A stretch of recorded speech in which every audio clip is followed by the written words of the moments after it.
Video শুরু করার আগে বলে নিই, আমি কোনো ফিটনেস গুরু বা এমন কেউ না। আমি স্পেসিফিক কোনো ডায়েট প্ল্যানও ফলো করিনি ওজন বাড়ানোর জন্য। এই ভিডিওতে শুধুমাত্র আমি নিজে কিভাবে ওজন বাড়িয়েছি সেই জার্নিটাই আপনাদের সাথে শেয়ার করব। 2024 সালের ডিসেম্বরে আমি অনেকগুলো গোল সেট করি 2025 সালের জন্য, এবং তার মধ্যে একটা ছিল ওজন বাড়ানো।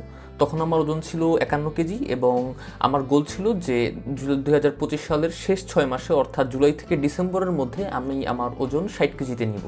তবে মজার বিষয় হচ্ছে যে আমি প্রথম 6 মাসে আমার ওজন 58 কেজিতে নিয়ে যাই এবং আমার টার্গেট ওয়েট অর্থাৎ 60 কেজিতে হিট করি জুলাই মাসে। তো এটা হচ্ছে লং টার্ম গোল। আপনারা এই লং টার্ম গোলগুলোকে ছোট ছোট ভাগে ভাগ করবেন। যেমন হচ্ছে যে আপনি একদম জানুয়ারি মাসে 1 কেজি ওজন বাড়াবেন, ফেব্রুয়ারিতে 2 কেজি ওজন বাড়াবেন, এই টাইপের ছোট ছোটোভাবে ভাগ করবেন। আর দ্বিতীয়ত, আপনি যেই গোলগুলো সেট করবেন সেই গোলগুলোকে অবশ্যই কোথাও না কোথাও লিখে রাখবেন। আমি আমার বুলেট জার্নালে এই ধরনের জিনিসগুলো লিখে রাখি। আপনি অনেক হ্যাংলা বা অনেক চিকন, এর মানে হচ্ছে আপনি আসলে কম খান। হতে পারে আপনার কোনো বন্ধু বা আপনার পরিচিত কেউ আপনার মতো একই খাবার খেয়ে হয়তো তার স্বাস্থ্য অনেক ভালো। তো এটা তার জেনেটিক্যাল ব্যাপার, তার জেনেটিক্যাল ব্যাপারের সাথে আপনার মোটা হওয়ার কোনো সম্পর্ক নেই। আপনি মোটা হতে চান, এর মানে হচ্ছে আপনি এখন যতটুকু খান তার চাইতে আপনার আরও বেশি খেতে হবে সামনে। এখন আমাদের কাজ হচ্ছে এই বেশি খাবার খাওয়ার জন্য আমাদের যে সমস্যাগুলো সেই সমস্যাগুলোকে আইডেন্টিফাই করা। আমার সমস্যা ছিল মেইনলি দুইটা। প্রথমত, আমি অনেক দেরি করে ঘুম থেকে উঠতাম, এতই দেরি করে ঘুম থেকে উঠতাম যে আসলে ঘুম থেকে ওঠার পর বুঝতে পারতাম না যে আমি সকালের নাস্তা করবো এবং নাকি দুপুরের খাবার খাবো। তো মোস্ট অফ দ্য টাইম যেটা হওয়া হতো যে আমি একবারে দুপুরের খাবার খাচ্ছি এবং আমার সকালের নাস্তাটা একদম করাই হচ্ছে না। বেশিরভাগ দিন এটাই হতো। আর দ্বিতীয় যেই সমস্যা সেটা হচ্ছে যে বেশি খেতে পারতাম না, অল্প একটু খাওয়ার পরেই বমি বমি আসার অবস্থা, মানে একদম খাওয়াই যায় না, খুবই বাজে একটা অবস্থা। এটা আই গেস একদম ইউনিভার্সাল একটা প্রবলেম।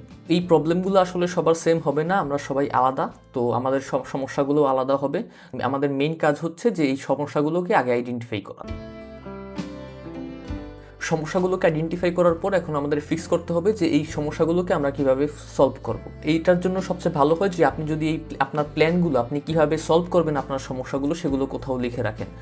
তো সকালে আমি যে সকালের নাস্তা করতে পারতাম না, আমি আমার সকালের ব্রেকফাস্টটা ঠিক করার জন্য আমি আমার মর্নিং রুটিনটা ফিক্স করি। আমি জানুয়ারি থেকে মাস পর্যন্ত সকালে ঘুম থেকে উঠি 8টা বাজে এবং মে মাস থেকে আমি সকাল 6টা বাজে ঘুম থেকে উঠার অভ্যাস করি। আপনার এক্স্যাক্টলি এমন কিছু করতে হবে এমন না, আপনার জাস্ট এটা এনশিওর করতে হবে যে আপনি প্রতিদিন একই সময়ে সকালের নাস্তাটা করছেন কিনা।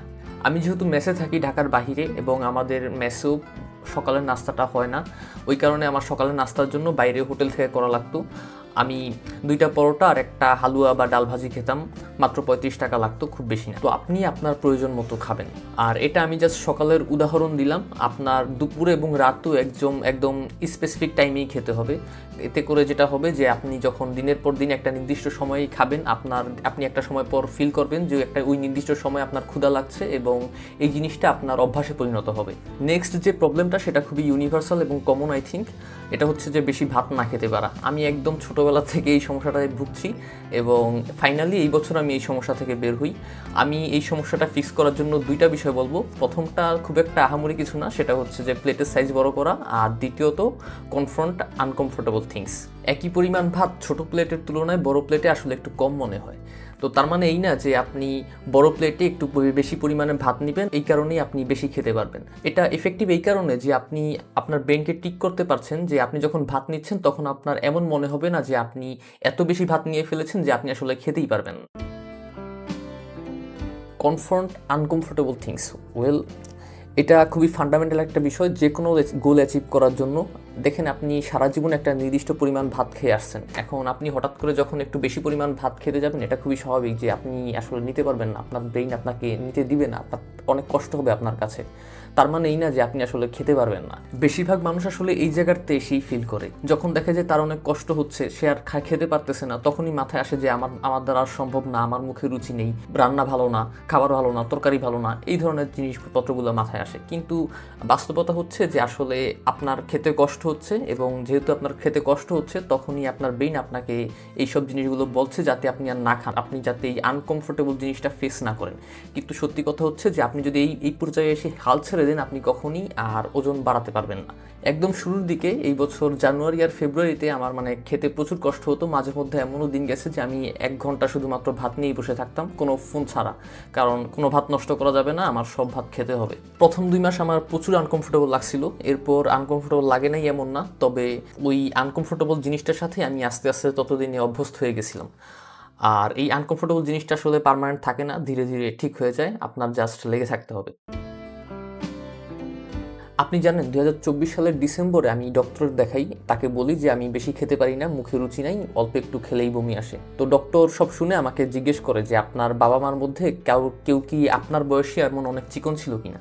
আমি তখন বলি যে আম্মু তো আমার বয়সে অনেক চিকন ছিল আর আব্বু একদম সবসময় স্লিম ফিট। তো ডক্টর এটা শুনে বলে যে আমার সমস্যাটা আসলে জেনেটিক্যাল, আমার বাবা মার থেকেই আসছে, এবং তিনি আমাকে একটা প্রেসক্রিপশন লিখে দেয়, মেনলি কিছু ভিটামিনের ওষুধ দেয়, এবং এগুলো দিয়ে আমাকে বলে যে আপনাকে আমি কিছু ওষুধ দিছি, এগুলো খেয়ে আপনি হয়তো আপনার মুখে হয়তো রুচি বাড়বে, কিন্তু আপনার যে মোটা তাজাকরণ এটা আসলে সম্ভব না। উনি আসলে এভাবেই বলছিল। তারপর তিনি আমাকে অনেক কিছু বুঝায় যে এই জিনিসটা আসলে একটা নির্দিষ্ট বয়সের পর ঠিক হয়ে যাবে, এটা পার্মানেন্ট না, এই কারণে হীনমন্যতা রাখা উচিত না।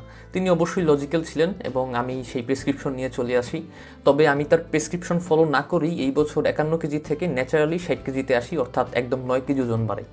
আমি যদি এমন বিশ্বাস রাখতাম যে ওজন বাড়ানো আসলে পসিবল না, বেশি খাওয়া আমার পক্ষে পসিবল না, তাহলে আমার ওজন আসলে আর বাড়তো না। আমার যে 51 কেজি ছিল সেই 51 কেজি 51 কেজিই থাকতো।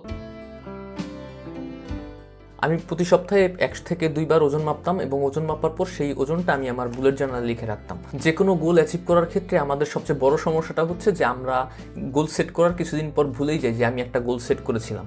আর মোস্ট অফ দ্য টাইম আমাদের উইল পাওয়ার অনেক কমে যায়, আমরা ওই গোলটা নিয়ে আর কাজ করার মোটিভেশনও পাই না। ওয়েট গেইনের ক্ষেত্রেও এই জিনিসটা একদম কমন। এই কারণে আপনি যেটা করতে পারেন সেটা হচ্ছে যে নিয়মিত ওয়েট মাপবেন এবং মাপার পর সেটা লিখে রাখবেন। এতে করে আপনার মাস শেষে বা একটা নির্দিষ্ট সময় পর পর আপনার প্রোগ্রেসটা আপনার চোখে পড়বে। আমি আমার ওয়েট ট্র্যাক করতাম এই বুলেট জার্নালে। আমি আপনাকে রিকমেন্ড করব আমার বুলেট জার্নালের ভিডিওটা দেখে আসতে, ডিসক্রিপশন বক্সে লিঙ্ক দেওয়া থাকবে। আই গেস সেই ভিডিওটা এই ভিডিওটার থেকে আরও বেশি এফেক্টিভ হবে আপনার জন্য, শুধুমাত্র ওজন বাড়ানোর ক্ষেত্রে না, যে কোনো গোল অ্যাচিভ করার ক্ষেত্রে। একটা বিষয় মাথায় রাখবেন যে আমি আমার ওজন বাড়াই শুধুমাত্র ভাত খেয়ে আর সকালের নাস্তাটা ঠিক রেখে। ভাত খেয়ে ওজন বাড়ানোর সমস্যা হচ্ছে যে একটা সার্টেন পিরিয়ডের পর দেখা যায় যে ভুঁড়ি বাড়তে শুরু করে। আমি চাইলে আমার ওজন আরও বাড়াতে পারতাম, কিন্তু আমি আসলে এতটুকুতেই হ্যাপি। আর দ্বিতীয়ত আমি চাই না ভুঁড়ি টুরি হোক। এই ভিডিওটা সবচেয়ে বেশি হেল্পফুল হবে তাদের জন্য যারা একদম কম খরচে আসলে ওজন বাড়াতে চায়, আর যারা একদম অতিরিক্ত লেভেলের চিকন তাদের জন্য। আর ভাতের সাথে অন্যান্য খাবার খেয়ে যারা মোটা হতে চান তাদের ক্ষেত্রেও এই পুরো সিস্টেমটা আসলে একই থাকবে, জাস্ট ভাতের জায়গায় হয়তো আরও বিভিন্ন জিনিস অ্যাড হবে। ওজন বাড়ানো নিয়ে ইউটিউবে আমি অনেক ভিডিও দেখছি যেগুলো কিনা বিভিন্ন প্রোটিন, খাবার দাবার, ডায়েট প্ল্যান, এটা সেটা নিয়ে অনেক কথা বলে, যেগুলো কিনা আমাদের মেইন সমস্যাই না। আমাদের মেইন সমস্যা হচ্ছে যে আমাদের সিস্টেমে।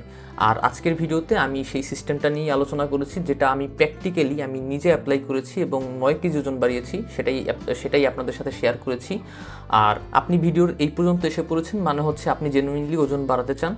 আমি আপনাকে রিকমেন্ড করব যে এই ভিডিওর সাথে আপনি এই বুলেট জার্নালের ভিডিওটা দেখে আসবেন, সেটা আপনাকে আই গেস আরও বেশি হেল্প করবে। সবাই ভালো থাকবেন, সুস্থ থাকবেন, আপনাদের সবার জন্য শুভকামনা।